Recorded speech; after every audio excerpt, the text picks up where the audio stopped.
ان الحمد للہ والصلاة والسلام علی رسول اللہ وعلی آلہ وصحبہ اجمعین وبعد اعوذ باللہ السمیع العلیم من الشیطان الرجیم من حمزہ ونفخہ ونفثہ بسم اللہ الرحمن الرحیم۔ ناظرین السلام علیکم ورحمۃ اللہ وبرکاتہ۔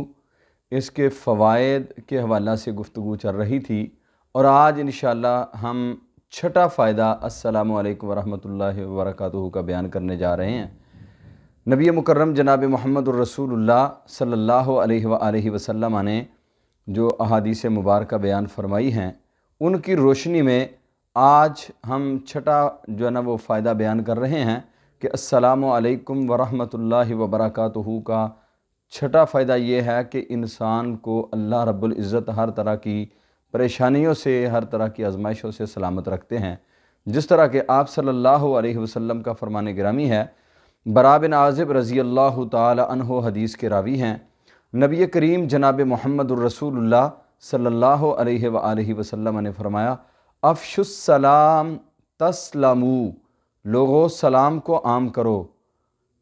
تسلموا سلامت رہو گے،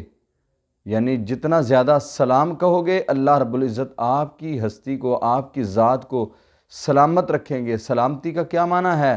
اگر انسان حادثات کا شکار ہو جائے وہ سلامت نہیں ہے، اگر بیماریوں نے اس کا گھراؤ کیا ہوا ہو وہ سلامت نہیں ہے، اگر حادثے میں بازو کٹ گیا یہ سلامت نہیں ہے، آنکھ ضائع ہو گئی یہ سلامت نہیں ہے، دماغی طور پہ معوف ہو گیا یہ سلامت نہیں ہے، ٹانگ کٹ گئی یہ سلامت نہیں ہے، کوئی اور عارضہ لاحق ہو گیا، کوئی بیماری لاحق ہو گئی، سلامت نہیں ہے۔ فرمایا تم سلام زیادہ کہا کرو، میں اللہ کا نبی تمہیں ضمانت دیتا ہوں اللہ تمہیں تمام تر حادثات سے، بیماریوں سے، لاچاریوں سے، دکھوں سے، مصیبتوں سے رب ذوالجلال والاکرام آپ کو سلامت رکھیں گے۔ اس لیے ناظرین سب سے